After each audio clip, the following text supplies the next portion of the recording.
삼성으로부터 15억 받았다고 그랬죠? 네. 삼성에 16억 줬다 그러는데? 세금, 세금. 부가세까지. 부가세까지 네, 15억이고. 그럼 5억은 아까 삼성전자로부터 현금 연수를 끊어줬고 네. 10억은 어떻게 된 거예요? 그것도 삼성전자입니다. 삼성전자예요? 네. 삼성전자 정상적으로 들어왔나요? 네.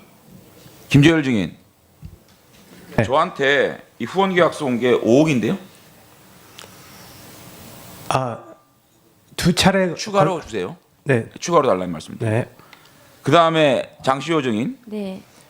제주시 중문에 네. 2014년 8월부터 네. 2016년 8월까지 2년 동안 사무실 임대한 적 있죠? 2년은 아닌 것 같습니다. 2년입니다. 네, 네. 임대했어요? 네. 뭐 했어요? 제 후배랑 조그마한 이벤트 뭐 더 했었습니다. 라임. 네. 근데 동거자하고 라임 프로덕션도 하셨죠? 이게 그게 누림기계로 제 바뀌는 거죠? 후배입니다. 네. 누림기계로 바뀐 거죠? 이름을 왜 이렇게 라임을 아니, 좋아해요? 아니. 왜 이렇게 라임을 좋아해요? 라임하고 그거는 자, 그럼 여기서 지금 2년 동안 네. 사업 성과가 뭐 있어요? 그냥 하다가 망해서 그러니까 아무것도 안 했죠? 네. 제주 K-팝 경기장 세워진다는 거 알았죠? 아니 몰랐습니다. 근데 이거 왜 만들었어? 아무것도 안 하려고. 아니 저희는 아이들 생일 파티하고 행사 이벤트 이런 거 하려고 했지 전혀 상관없습니다. 그러면 네. 이 임대할 때 보증금 수천만 원과 1,000만 원에 달하는 연 임대료 5만 원짜리 다발로 갖다 줬죠. 연 임대료가 1,000만 원이고 한 달에 그러니까 5만 원짜리 다발로 갖다 줬죠. 네, 현금 왜 현금으로 갖다 줬어요? 어디서 난 겁니까? 그때 이모한테 빌렸습니다. 최순실. 네. 그다음에 이규혁 전무 알죠? 네, 알고 있습니다. 이규혁 전무가 동계스포센터가 네. 너무 빨리 일사천리로 진행된다. 네. 문체부로부터 6억 7천 받은 것도 이게 정말 악습이 안 된다라고 장시호 증인한테 말한 적이 있습니까? 이규혁 증인 다음 청문회에 나옵니다. 네. 대질신문 시킬 거예요. 네. 정확하게 얘기하세요. 네. 그런 말 한 적 있습니까? 이규혁 선수가 저에게 예. 동계스포츠센터가 이게 너무 법인이 일사천리로 만들어진 지 얼마 안 돼가지고 문체부로도 6억 7천 들어오는 게 너무 이상하다라고 말한 적이 있습니까? 문체부에서 한꺼번에 6억 7천이 들어오지 않았어요. 아니 그러니까 그런 말 한 적 있냐고요. 이규혁 전무가. 저에게요? 예. 저의 기억으로는 기억으로 정확하게 생각해 보세요. 그리고 네. 김병차가 아느냐고 물어봤을 적이 있어요. 이규혁 전무가 이거 진술할 겁니다. 네. 위증하면 큰일 납니다. 네. 김병차가 아느냐고 물어본 적이 있어요. 네. 그래서 뭐라 그랬어요? 안다고 했습니다. 개인적으로 알지만 더 윗선을 안다라고 얘기했죠. 네. 윗선이 누굽니까? 최순실 씨입니다. 저희 이모입니다. 그러면 다시 말하면 네. 스포츠계의 항태자 김종보다 최순실이 윗선이라고 생각한 거죠? 저희 영재센터는 어떻게 장시호 증인 네. 대한민국에 직제가 있고 체계가 있는 겁니다.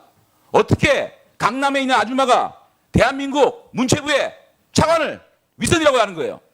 영재센터는 최순실 씨가 만들었고 영재센터가 네. 네. 차관 위에 있는 겁니까? 아니 그 당시 그러니까 그 윗선이라는 게 최순실 얘기하는 거예요? 이모가 차관보다 높이 보입니까? 이모가 차관님을 오만한 거예요. 네, 알겠습니다. 죄송합니다. 그 다음에 대포폰 몇 개 써요? 저 지금 없습니다. 대포폰 몇 개 쓰냐고요? 그때 동계스포센터 하얀색 투지폰 2개 쓴 적 있죠? 이규혁 증이 나옵니다 여기. 네. 2개 쓴 적 있죠? 네. 왜 썼어요 대포폰을? 저희 젊은 사람이 대포폰을 왜 써요? 저희 사무실에서 직원들끼리 연락할 때는 직원들끼리 대포폰 씁니까?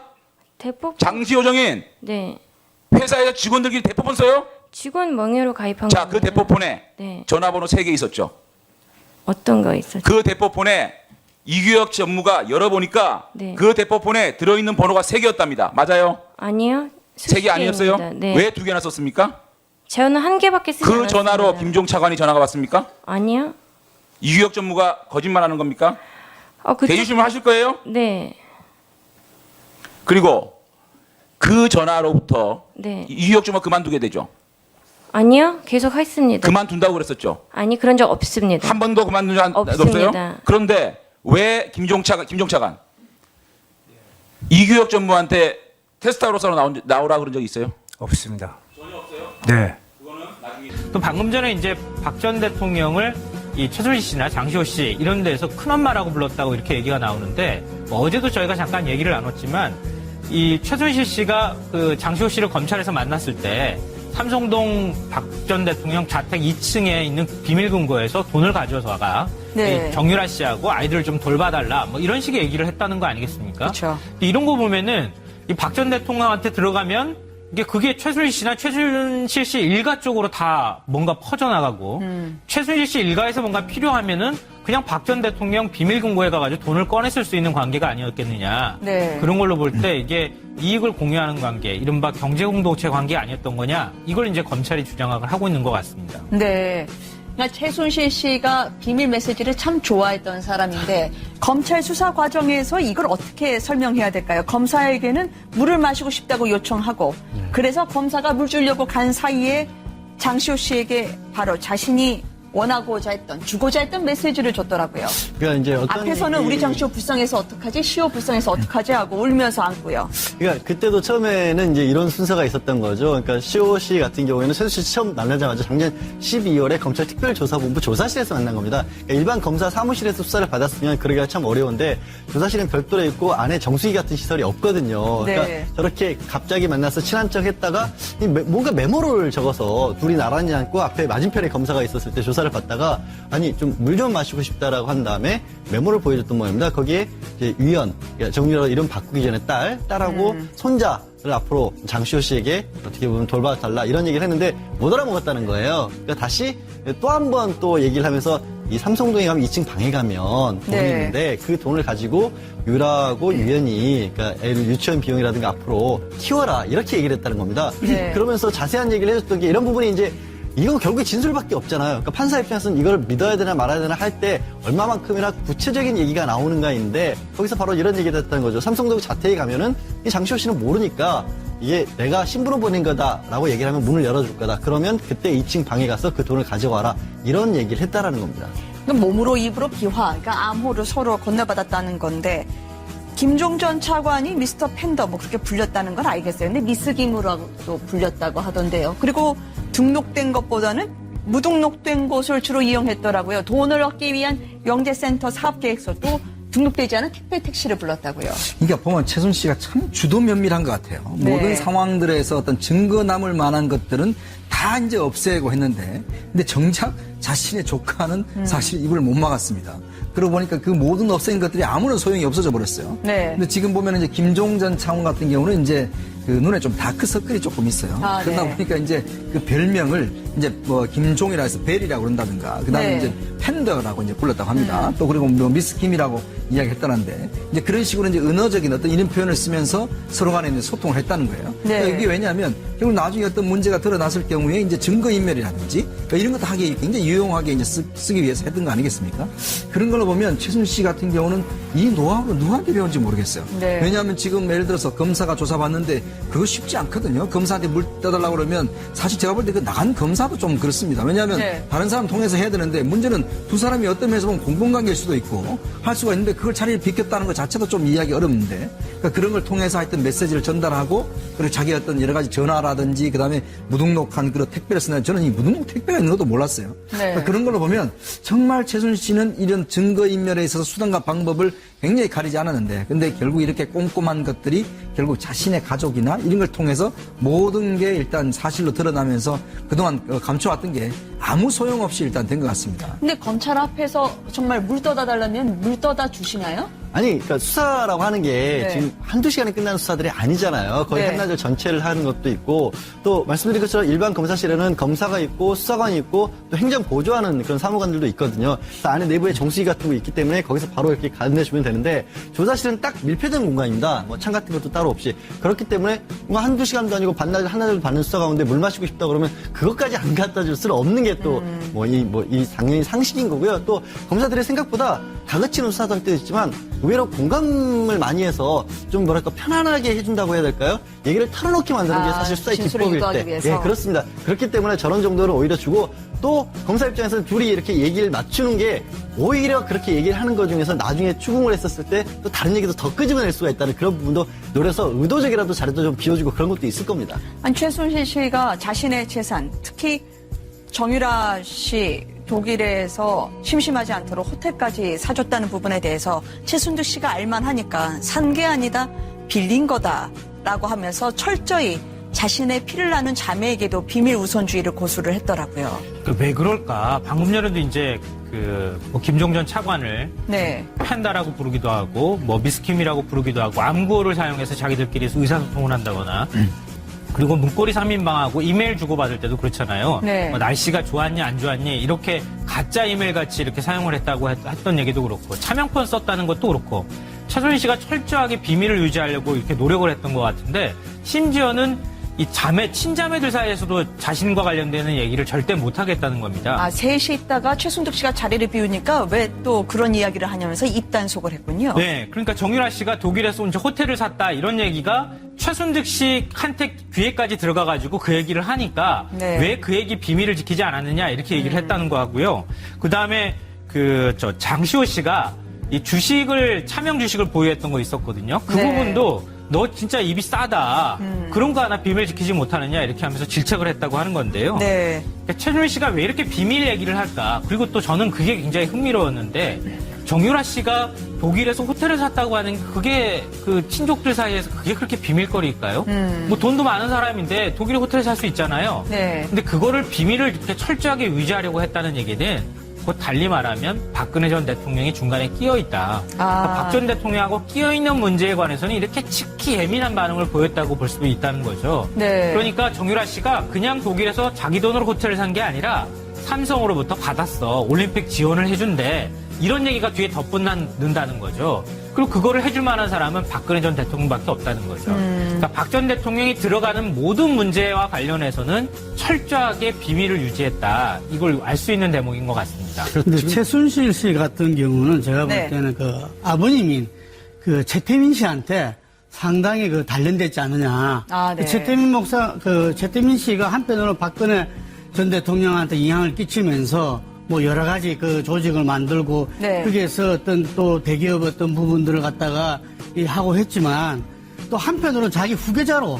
최순실 씨를 갖다가 특정하고 일찍부터 훈련을 했지 않느냐. 그리고 다들 신분을 여러 개를 가지고서 여러 인생을 살다 보니까 네. 최순실도 여러 인생을 갖다가 여러 사람들과 그런 일을 하다 보니까 비밀스러우지 않을 수 없는 거죠.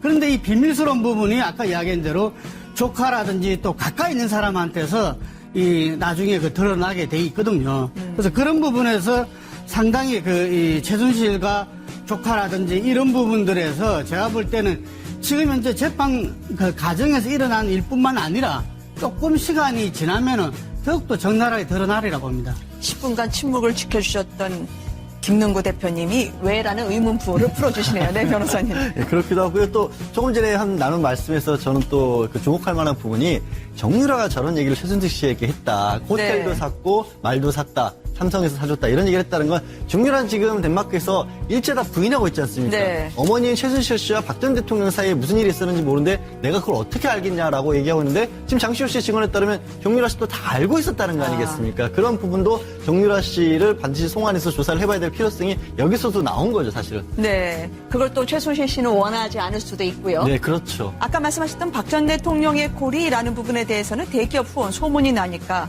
최순실 씨에게 장시호 씨가 크게 혼이 났는데 참 이런 난장판 같은 집안 구성 얘기를 다 듣네요. 파일철로 머리를 맞고 또 새벽에 박 전 대통령이 전화를 하신 게 아니냐라고 하는 후문으로 증언이 나왔습니다. 그러니까 이게 지금 삼성으로부터 지원받는 문제, 이거 같은 경우는 사실 서류도 옛날 빙상연맹 승마협회 할 때 네. 그 서류에다가 그냥 빙상만 이름을 바꿔가지고 급하게 이제 박 전 대통령한테 이제 택배를 보냈지 않습니까? 네. 그래서 박 전 대통령이 이걸 가지고 삼성 이재용한테 주고, 그래서 삼성은 또 급하게 지원을 하고 이렇게 했었거든요. 그러니까 이걸 이제 이규혁 씨가 하고 이제 스케이트 선수가 그걸 하면서 이제 김종 차관한테 이야기했던 모양이에요. 삼성으로부터 뭐 지원받는다 이야기하니까 김종 차관은 이제 최순실 씨한테 이야기한 거죠. 뭐 삼성에서 지원해준다면서요? 뭐 이렇게 이야기하니까 지금 그 어디서 되느냐? 그러니까 이제 그렇게 됐다 이야기를 하니까 이게 바로 이제 장시호를 호출한 거죠. 네. 너 왜 이렇게 입이 싸냐? 그 이야기 하지 말아야 돼. 그러면서 자신의 조카를 이제 서류철로 이제 머리로 때렸다는 거죠. 네. 그러니까 그런 걸로 보면 정말 최순실 씨가 이 사업 자체를 굉장히 비밀스럽게 하려고 했었는데 이것들이 자꾸 이제 노출되니까 그걸 막으려고 많이 했던 것 같아요. 근데 보면 이런 최순실의 비밀주의는 박근혜 전 대통령의 비밀주의하고 거의 닮았습니다. 네. 박 전 대통령도 재임 중에 사실 인사 관련한 거라든지 모든 것들에 대해서 비밀이 조금이라도 새잖아요. 그러면 청와대 직원들 전부 다 전화 수사하고 그 발설자를 찾아내요. 그러니까 특히 인사 관련해서는 조금이라도 신문이 나지 않습니까? 네. 그러면 그걸 가지고 누가 발설했는지를 철저히 찾아냅니다. 그러니까 그런 습성을 보면 두 사람이서 그동안 오랫동안 호흡을 맞춰오면서 이 첫째도 보안, 둘째도 보안. 어쨌거나 보안을 굉장히 중요시해요. 네. 그걸로 보면 뭔가 숨길 게 있기 때문에 보완하는 거 아니겠어요? 상당히 닮아 있는 점이 있는 것 같습니다. 최순실 씨가 그렇지만 박 전 대통령에게 충신이고자 했다. 물먹이는 헌법재판소에서의 진술을 많은 분들이 들으셨을 텐데요. 매일 아침 이영선 씨로부터 서류를 받아봤고요. 이게 바로 쇼핑백 셔틀이라고 하는 그런 걸까요? 그 서류를 보면서 아니 외국 갔다 오면 나를 이렇게 골탕 먹인다면서 힘들어하고 잠도 못 잔다고 투덜거리고 심지어 자신의 사위를 강제로 군대 보내려고 했는데 그게 제대로 안 되니까 박 전 대통령 전화도 받지 않았다고요.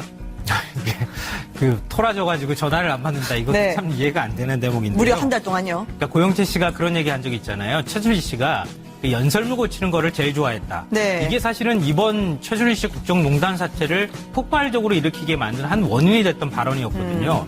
근데 그 발언이 사실이냐 아니냐를 두고 굉장히 논란이 많았는데 네. 결국 그걸 뒷받침하는 얘기들이 계속 나오고 있는 겁니다. 돈을 가져서가 네. 이 정유라 씨하고 아이들을 좀 돌봐달라 뭐 이런 식의 얘기를 했다는 거 아니겠습니까? 그쵸. 이런 거 보면은 이 박 전 대통령한테 들어가면 그게 최순실 씨나 최순실 씨 일가 쪽으로 다 뭔가 퍼져나가고 최순실 씨 일가에서 뭔가 필요하면은 그냥 박 전 대통령 비밀금고에 가가지고 돈을 꺼냈을 수 있는 관계가 아니었겠느냐. 네. 그런 걸로 볼 때 이게 이익을 공유하는 관계, 이른바 경제공동체 관계 아니었던 거냐. 이걸 이제 검찰이 주장을 하고 있는 것 같습니다. 네. 그러니까 최순실 씨가 비밀 메시지를 참 좋아했던 사람인데 검찰 수사 과정에서 이걸 어떻게 설명해야 될까요? 검사에게는 물을 마시고 싶다고 요청하고 그래서 검사가 물 주려고 간 사이에 장시호 씨에게 바로 자신이 원하고자 했던, 주고자 했던 메시지를 줬더라고요. 그러니까 이제 어떤 앞에서는 우리 장시호 불쌍해서 어떡하지? 시호 불쌍해서 어떡하지? 하고 울면서 안고요. 그러니까 그때도 처음에는 이제 이런 순서가 있었던 거죠. 그러니까 시호 씨 같은 경우에는 최순실 씨 처음 만나자마자 작년 12월에 검찰 특별조사본부 조사실에서 만난 겁니다. 그러니까 일반 검사 사무실에서 수사를 받았으면 그러기가 참 어려운데 조사실은 별도로 있고 안에 정수기 같은 시설이 없거든요. 그러니까 네. 저렇게 갑자기 만나서 친한 척 했다가 뭔가 메모를 적어서 둘이 나란히 앉고 앞에 맞은편에 검사가 있었을 때 조사를 받다가 아니 좀 물 좀 마시고 싶다라고 한 다음에 메모를 보여줬. 삼성으로부터 15억 받았다고 그랬죠? 네. 삼성에 16억 줬다 그러는데? 세금, 세금. 부가세까지. 부가세까지 네, 15억이고. 그럼 5억은 아까 삼성전자로부터 현금 연수를 끊어줬고. 네. 10억은 어떻게 된 거예요? 그것도 삼성전자입니다. 삼성전자예요? 네. 삼성전자에 정상적으로 들어왔나요? 네. 김재열 증인. 네. 저한테 이 후원 계약서 온 게 5억인데요? 두 차례 추가로 주세요. 네. 추가로 달라는 말씀입니다. 네. 그 다음에 장시호 증인. 네. 제주시 중문에 네. 2014년 8월부터 네. 2016년 8월까지 2년 동안 사무실 임대한 적 있죠? 2년은 아닌 것 같습니다. 2년입니다. 네, 네. 임대했어요? 네. 뭐 했어요? 제 후배랑 조그마한 이벤트 뭐 더 했었습니다. 라임. 네. 근데 동거자하고 라임 프로덕션도 하셨죠? 이게 그게 누림기어로 제 바뀌는 거죠? 후배입니다. 네. 누림기어로 바뀐 거죠? 이름을 왜 이렇게 라임을 아니, 좋아해요? 아니. 왜 이렇게 라임을 좋아해요? 라임하고 그거는 상관. 자, 그럼 여기서 지금 2년 동안 네. 사업 성과가 뭐 있어요?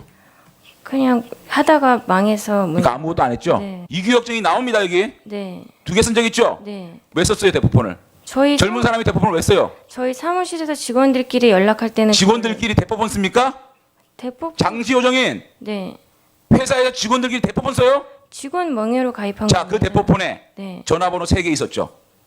어떤 거 있었죠? 그 대포폰에 이규혁 전무가 열어보니까 네. 그 대포폰에 들어있는 번호가 3개였답니다. 맞아요? 아니요. 3개 아니었어요? 네. 왜 2개나 썼습니까? 저는 한 개밖에 쓰지 그 않았습니다. 전화로 김종 차관이 전화가 왔습니까? 아니요. 이규혁 전무가 거짓말하는 겁니까? 그쪽... 대주심을 하실 거예요? 네. 그리고 그 전화로부터 네. 이규혁 전무가 그만두게 되죠. 아니요. 계속 했습니다. 그만둔다고 그랬었죠. 아니 그런 적 없습니다. 한 번도 그만둔 적 없습니다. 없어요? 그런데 왜 김종 차관 이규혁 전무한테 테스트하우스로 나오라 그런 적 있어요? 없습니다. 전혀 없어요? 네. 그거는 나중에 또 방금 전에 이제 박 전 대통령을 이 최순실 씨나 장시호 씨 이런 데서 큰엄마라고 불렀다고 이렇게 얘기가 나오는데 어제도 저희가 잠깐 얘기를 나눴지만 이 최순실 씨가 그 장시호 씨를 검찰에서 만났을 때 삼성동 박 전 대통령 자택 2층에 있는 비밀 금고에서 저에게요? 예. 제 기억으로는 기억으로 정확하게 생각해 보세요. 그리고 네. 김동차가 나느냐고 물어봤을 적이 있어요. 이규혁 전무가 이거 진술할 겁니다. 네. 위증하면 큰일 납니다. 네. 김동차가 나느냐고 물어본 적이 있어요. 네. 그래서 뭐라 그랬어요? 안다고 했습니다. 개인적으로 알지만 더 윗선을 안다라고 얘기했죠. 네. 윗선이 누굽니까? 최순실 씨입니다. 저희 이모입니다. 그러면 다시 말하면 네. 스포츠계의 항태자 김종보다 최순실이 윗선이라고 생각한 거죠? 저희 영재센터는 어떻게 장시호 증인 네. 대한민국에 직제가 있고 체계가 있는 겁니다. 어떻게 강남에 있는 아줌마가 대한민국 문체부의 차관을 윗선이라고 하는 거예요? 영재센터는 최순실 씨가 만들었고 영재센터가 네. 네. 차관 위에 있는 겁니까? 아니 그 당시 그러니까 그 윗선이라는 게 최순실 얘기하는 거예요? 이모가 차관보다 높이 보입니까? 이모가 차관님을 오만한 거예요. 네, 알겠습니다. 죄송합니다. 그 다음에 대포폰 몇 개 써요? 저 지금 없습니다. 대포폰 몇 개 쓰냐고요? 그때 동계스포센터 하얀색 투지폰 2개 쓴 적 있죠? 제주 K-팝 경기장 세워진다는 거 알았죠? 아니 몰랐습니다. 근데 이거 왜 만들었어? 아무것도 안 하려고. 아니 저희는 아이들 생일 파티하고 행사 이벤트 이런 거 하려고 했지 전혀 상관없습니다. 그러면 네. 이 임대할 때 보증금 수천만 원과 1,000만 원에 달하는 연 임대료 5만 원짜리 다발로 갖다 줬죠. 연 임대료가 1,000만 원이고 한 달에 그러니까 5만 원짜리 다발로 갖다 줬죠. 네, 현금 왜 현금으로 갖다 줬어요? 어디서 난 겁니까? 그때 이모한테 빌렸습니다. 최순실. 네. 그다음에 이규혁 전무 알죠? 네, 알고 있습니다. 이규혁 전무가 동계스포센터가 네. 너무 빨리 일사천리로 진행된다. 네. 문체부로부터 6억 7천 받은 것도 이게 정말 악습이 안 된다라고 장시호 증인한테 말한 적이 있습니까? 이규혁 증인 다음 청문회에 나옵니다. 네. 대질신문 시킬 거예요. 네. 정확하게 얘기하세요. 네. 그런 말 한 적이 있습니까? 이규혁 선수가 저에게 예. 동계스포츠센터가 이게 너무 법인이 일사천리로 만들어진 지 얼마 안 돼가지고 문체부로부터 6억 7천 들어오는 게 너무 이상하다라고 말한 적이 있습니까? 문체부에서 한꺼번에 6억 7천이 들어오지 않았어요. 아니 그러니까 그런 말 한 적 있냐고요. 이규혁 전무가.